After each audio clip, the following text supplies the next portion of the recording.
Señores, estamos de regreso con El Consumidor y antes de presentar a mi invitado del día de hoy, quiero felicitar a mi hermano Andrés Bolonia, que cumple años en el día de hoy, en nuestro luminotécnico. Andrés, ven a ver, tú no puedes ponchar allá arriba. Andrés cumple años en el día de hoy, hermano, mucha salud, se le quiere mucho y agradecido siempre el trabajo que hace. Él que nos mantiene claro aquí en el estudio. Vamos a ver si se ve, míralo allá arriba. Póngalo ahí, Andrés, para que la gente vea. Muchas felicidades, mi hermano Andrés. El luminotécnico no tenía luz. Ahora me apagó la mía. Andrés, ¿qué fue, Andrés? Andrés, ¿pero qué pasó?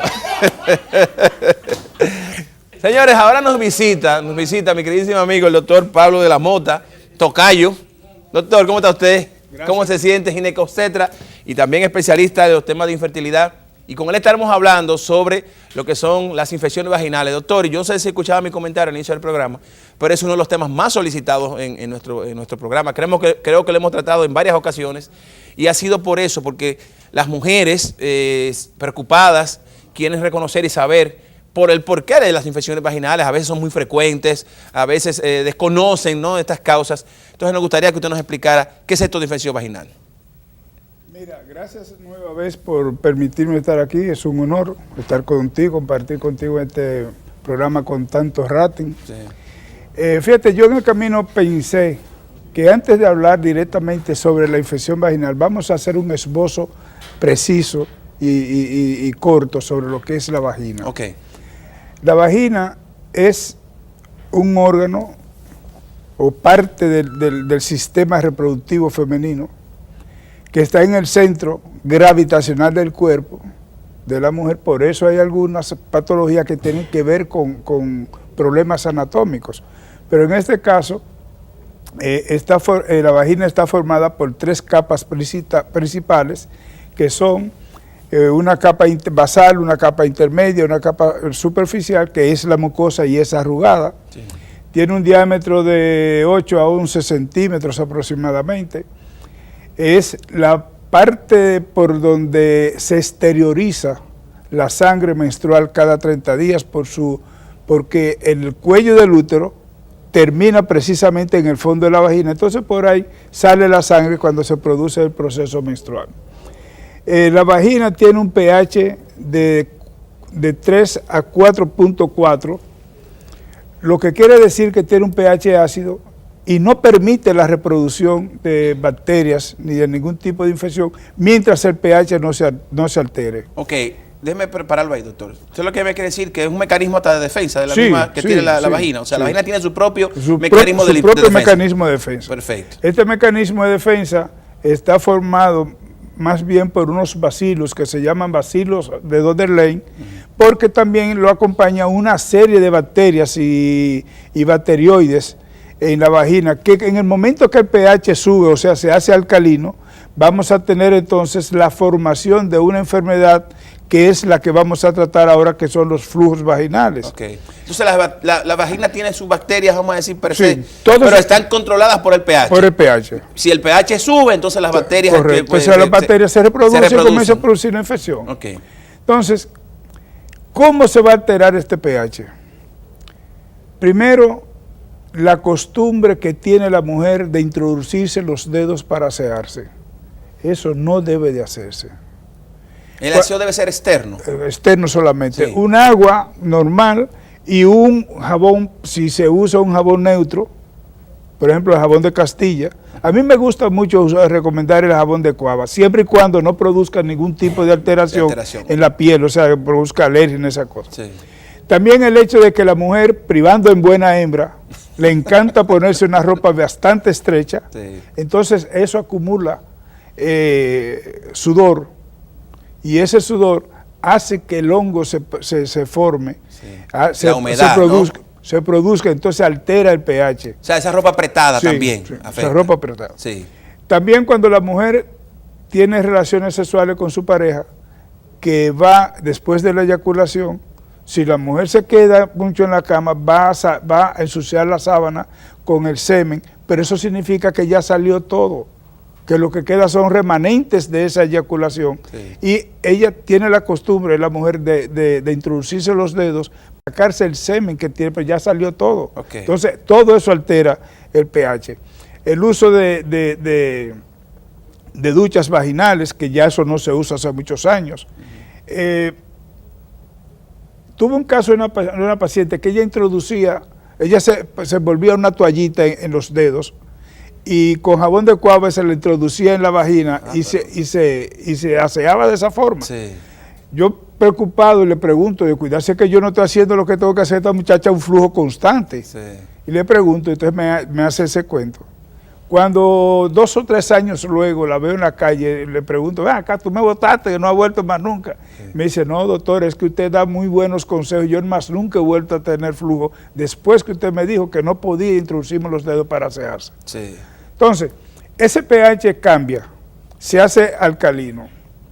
Hay una enfermedad vaginal que es la tricomoniasis, producida por la Trichomonas vaginalis, que es una de las más frecuentes, que tiene un flujo amarillo verdoso, tiene una fetidez ligera, o sea, huele mal. Ardor al orinar. Y este flujo hay que ponerle tratamiento a la pareja, porque cuando una mujer tiene tricomoniasis, la tricomonas vaginalis no produce absolutamente ninguna sintomatología en el hombre porque el hombre no tiene vagina. Entonces se queda en el pene, adosada a la piel del pene. Entonces cuando tiene relaciones nuevamente, si se le pone tratamiento a la mujer, entonces viene la reinfección por un tratamiento inadecuado. Y no importa que se higienice el hombre el pene. No. Eso solamente se quita con su tratamiento, que es metronidazol, tinidazol y unas pomadas que andan en el mercado. Sí. Otra leucorrea o flujo vaginal que sucede con mucha frecuencia son producidas por unas levaduras, que la más frecuente de ellas es la Candida albicans. Entonces, esta candidiasis tiene un flujo característico. No tiene ese mal olor, pero sí tiene una condición especial que es indiscutible su identificación, porque produce un flujo como si fuera leche cortada. Un flujo grumoso, no tiene mal olor y produce un prurito enorme. Una picazón. Sí, no, picazón no, prurito. Sí. ¿Qué es el prurito, doctor? El prurito es la raquilla. Bueno, pero...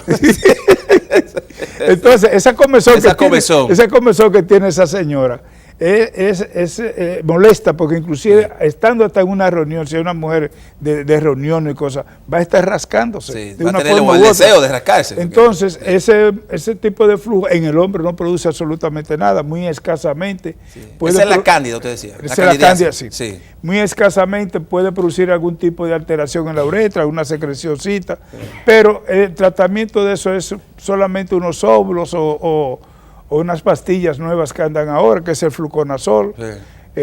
Dependiendo de la intensidad, por ejemplo, yo me he visto en la obligación de indicar una diaria por 5 días y luego una por semana, por 5 días más. De tan grave que fue el caso. Doctor, ¿y qué puede ser? O sea, porque se habla siempre de los factores que pueden, usted me está hablando de las complicaciones de enfermedades, pero ¿cómo se transmite? Porque hay el tema, he escuchado a personas hablar acerca del agua, he escuchado a personas hablar acerca de las relaciones sexuales, puede ser transmitida por su pareja. ¿Cuáles son las causas, o puede ser el contagio de esta enfermedad? ¿Cómo puede hacerse? El agua puede ser un vehículo, sí, pero no es un vehículo que es demasiado característico, demasiado necesario, porque también está la forma en cómo la mujer se hace la higiene. Sí. ¿Tú entiendes? Porque en la vagina hemos visto Escherichia coli, que eso es un parásito específico del recto. Sí. Y puede ser que por la continuidad de la vagina con el ano, pues entonces suba el Escherichia coli más la forma en que la mujer se hace. Claro, si se hace de atrás para adelante, va a subir, sí. Es con el contacto de las heces fecales con la vagina. Sí. Y también tenemos otra enfermedad, que esa es la vaginosis bacteriana. Esta enfermedad es producida por una Gardnerella vaginal que tiene la característica de oler a pescado. Okay. Tiene un color algo purulento, parecido a la gonorrea, y tú haces el diagnóstico cuando tú una plaquita le pones una gota de hidróxido de potasio y produce un olor a pescado podrido que tú tienes que odorizar el ambiente obligatoriamente porque si no se queda ahí. Sí. Entonces, este tipo de flujo se maneja con antibióticos específicos, como son, por ejemplo, la clindamicina, la doxiciclina. Yo prefiero la doxiciclina porque es un medicamento barato, muy efectivo. La clindamicina es también muy efectiva, pero es mucho más cara. Doctor, y entonces, determinar, porque hay que determinar primero cuáles son las causas de esta infección vaginal. O sea, usted ha hablado de varias causas. Y hago este comentario para que también nuestras televidentes no entiendan que algunos de los medicamentos que se han mencionado son la cura a su situación. Siempre obviamente necesita una evaluación médica para determinar cuál es el tipo de infección que tiene y tratarla en base a eso, ¿no? Muy buena observación la tuya. Antes déjame decir algo que se me pasó. Sí. Y es que el panty que usa la mujer tiene que ser de algodón. Porque con el algodón se airea más fácil el área y entonces la humedad no sucede como tiene que suceder con otro tipo de material. Mira, esa observación es muy buena porque la mujer acostumbra a ir a una farmacia, ¿qué puedo usar para esto? Sí. Entonces, eso agrava la situación porque mejora un poco porque se está poniendo un tratamiento que puede ser que coincida con que sea ese que necesite, pero no hace el tratamiento completo. Al no hacer el tratamiento completo, ¿qué va a pasar? Que se va a agudizar la situación y entonces después vemos una muchachita de 30 años, como lo he visto, con un cáncer en el cuello y la matriz por no tratarse una leucorrea o un flujo vaginal adecuado, porque ese constante trauma inflamatorio que está produciendo en las células del cuello va a producir al final un cáncer del cuello. Esto es importante, doctor, y no quisiera dejar pasar ese comentario que usted hace. O sea, una infección vaginal no tratada puede degenerar en cáncer. Porque una enfermedad mucho más grave. Porque van habiendo unas alteraciones en las células del cuello que, por ejemplo, se hace una metaplasia escamosa, ahora la nueva nomenclatura es un NIC1, NIC2, NIC3, que ya entonces cuando hablamos de un NIC3 ya estamos hablando de un cáncer. Sí, eso es importante. Tenemos una llamada, doctor, si nos permite tomarla. Buenos días. Buenos días. Hola, ¿de dónde nos hablas? De San Cristóbal. Bienvenida, adelante. Yo quisiera hacerle una pregunta al doctor, lo cual él hablaba acerca del flujo que no tiene mal olor, pero que sí da mucha picazón. O sea, hay algo parecido así en mi caso. Sí. Sí, doctor. Sí, ese tipo de flujo que no tiene ese mal olor y produce una picazón enorme, como yo la describo, y así mismo se lo digo a los residentes en el hospital, es producido por una monilia. Ese es el flujo característico que tiene la morfología de una boruga, de una leche cortada, igualito. Inclusive hay mujeres que no se ponen tratamiento adecuado, como estábamos hablando, y lo expulsan por pegote. Sí. Sí. El pegote de esa superficie, como si fuera leche cortada. Entonces, ¿qué se recomienda, doctor? No, la recomendación es que vaya a un ginecólogo, y que le ponga su tratamiento como debe de ser. Doctor, estas infecciones vaginales, ¿cuál es la más frecuente de todas? De todas las que usted ha mencionado, de las causas. Mira, la vaginosis bacteriana, la Gardnerella vaginal es la más frecuente. Y la tricomona y la monilia son bastante frecuentes también. Sí. Hay otra que es la clamidia. La clamidia tiene el inconveniente de que tiene un flujo cuasi purulento, tiene un flujo que no tiene ese gran mal olor, es un flujo que no tiene una característica así muy específica y el diagnóstico se hace con dificultad. Sí. Solamente el diagnóstico de una clamidia se hace cuando tomamos cultivo del cuello de la matriz o de la vagina o del recto o de la garganta. Sí. Pero este tiene la particularidad que produce esterilidad, porque cuando produce la infección en el cuello de la matriz, se va por dentro del útero y asciende hacia las trompas y produce lo que se llama una endosalpingitis, o sea, produce una inflamación de las trompas por dentro de la trompa, entonces disminuye la luz de la trompa. Entonces, cuando hay un embarazo, sí lo existe, entonces generalmente termina en un embarazo ectópico, porque no hay la movilidad, el trofismo adecuado para devolver hacia atrás, o sea, hacia el útero, ese óvulo fecundado. Sí. Entonces termina en embarazo ectópico, lo mismo que la gonorrea. Okay. ¿Sí? La gonorrea, por ejemplo, tiene la misma difusión, el cuello y la matriz, la parte interna del útero, traspasa a las trompas, produce la misma inflamación dentro de la trompa y va a provocar una esterilidad, porque no es lo mismo, por ejemplo, cuando se produce una infección por estafilococo, estreptococo, que se van por los paramétros, o sea, por los tejidos alrededores del útero, entonces produce la inflamación. Sí. La gonorrea y la clamidia se van por dentro, y por eso es que producen esterilidad. Doctor, yo sé que esto es una pregunta. Yo pensaba tener la duda de hacérsela y no. Pero obviamente este es un programa que educa y necesitamos educar a nuestros televidentes, ¿Qué tan frecuente o qué tan importante es para una infección vaginal el tema del contagio por transmisión sexual? O sea, ¿qué tan frecuente es? Mira, para evitar problemas en el matrimonio. Pero bueno, hay que decirlo, obviamente. La tricomona es la principal de todas. Sí.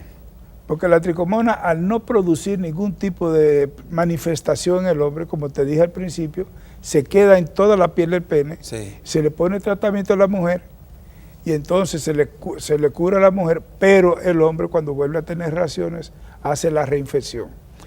Hay que tener una cautela muy importante en estos casos, porque de la forma en que tú le dices a una mujer cómo consiguió eso y decirle que eso es por el sexo, ya entonces estamos hablando, ya lo que está pensando que fue el hombre con otra mujer que tenía, y no es así. Claro. Es la mujer que la pega al hombre, a ella es que se le produce el flujo. Claro. Y yo he sabido de matrimonios que han tenido una separación interna por un consejo inadecuado. Así es, y hay que tener mucha cautela. Hay que tener mucha cautela y saber, obviamente, buscar las causas. Porque yo sé que ustedes en consulta, una de las preguntas más frecuentes que tienen de la mujer es ¿cómo me llegó esto a mí? O sea, ¿quién me la pegó? Y eso es una preocupación. Tenemos una llamada. Buenos días. Buenos días. Sí, ¿de dónde nos habla? Estoy en Santiago. Bienvenida, adelante. Muchísimas gracias. A usted. Quiero preguntarle al doctor. Yo soy una señora de 56 años y en mi último estudio ginecológico me salió el endometrio engrosado. ¿Tiene esto que ver con alguna bacteria o qué efecto tiene en mi salud esta situación? Repita, ¿qué fue lo que le salió? Endometrio engrosado. Endometrio engrosado, doctor. Escucho por la televisión. Gracias por su llamada. Sí, así es. Ese endometrio engrosado es producto de que usted al tener 56 años se supone que ya no está produciendo hormonas. Entonces, ese engrosamiento del endometrio quiere decir que usted está produciendo progesterona que está engrosando, estrógenos que está engrosando ese endometrio. Yo la recomendación que le hago es que use un poco de progesterona para quitar ese endometrio engrosado producida por el estrógeno, porque dan susto a veces esas situaciones, porque una hipertrofia del endometrio constante por el uso de los estrógenos, entonces puede terminar en lo que se llama una hiperplasia glandular quística, una hiperplasia escamosa, y entonces esos son dos cambios celulares que pueden terminar en un cáncer del endometrio. Yo les recomiendo que usted vaya donde su ginecólogo y le hable sobre esa situación para que le provoque un sangrado para quitar ese engrosamiento del útero.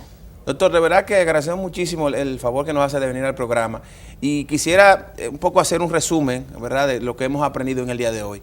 El tema de la higiene, las mujeres, de esos dedos cuando para higienizarse no se puede hacer, el lavado debe ser externo, ya el doctor ha sido muy enfático en eso, las duchas vaginales para nada, el doctor habla de no duchas vaginales, la automedicación, te hablaba de que no se debe automedicar, que lo más importante es ir a donde un ginecólogo y que sea el que determine cuál es el tratamiento a seguir y qué otra recomendación, doctor, pudiéramos darle así ya para concluir el programa. Bueno, la recomendación que hago es, muchas veces no se le pide al ginecólogo, hágame esto por falta de conocimientos. Quizás el ginecólogo, por no perder supuestamente un tiempo más con la paciente y no hacerle gastar dinero, lo que sea. Pero en toda consulta, aunque sea 2 veces al año a una mujer, hay que hacerle un cultivo para determinar si hay clamidia o no. Porque la clamidia es una enfermedad vaginal que produce un problema grandísimo a una mujer en sus genitales internos, como son las trompas, que no se producen, no se va a conseguir el embarazo. Sí. La otra situación doctor, es... el Papá Nicolau, ¿qué tan frecuente debe hacerse? Mira, el Papá Nicolau, una vez al año es suficiente. Una vez al año es suficiente. Sí, y solamente se podría hacer cada 6 meses cuando hay antecedentes cercanos de cáncer. Okay. Por ejemplo, por las infecciones vaginales que hay, se pueden encontrar unas células que se llaman células coilodocíticas, que son células igualitas a las que produce el virus de papiloma humano. Cuando eso aparece hay que hacer una colposcopía inmediatamente, sí. Y muchas veces hemos tenido casos de esas células coilodocíticas, hacemos la colposcopía y lo que vemos son muchos puntos blancos, sí, o muchos puntos rojos, que eso indica que eso está producido o por una tricomona en caso de que sea rojo y por una moniliasis si es blanca. Sí. Pero hay que andarle con cuidado siempre con esas células coilodocíticas, hacerle su colposcopía, se le embadurna el cuello con vinagre blanco para poner a ver qué pasa con la imagen colposcópica. Si es aceto blanca, eso significa que es un virus papiloma humano que hay, sí, que por desgracia no se cura. Pero por suerte hay virus de bajo riesgo y virus de alto riesgo. Eso ya es un tema un poquito más amplio que tenemos que tratar aquí en el programa. De verdad, doctor, que agradecemos muchísimo el favor que nos hace de venir al programa. Todas estas informaciones siempre tan válidas y tan oportunas. Así que el doctor Pablo Lamota estuvo con nosotros, doctor. Gracias. Gracias a ti por la invitación. Y ojalá que podamos tenerlo de regreso pronto aquí en el programa. ¿Tú eres que sabe? Yo sé que sí, doctor, yo sé que sí. Señores, nos vamos a la pausa. Cuando regresemos, el doctor Wilfredo Mañón nos acompaña. No se vayan. Doctor.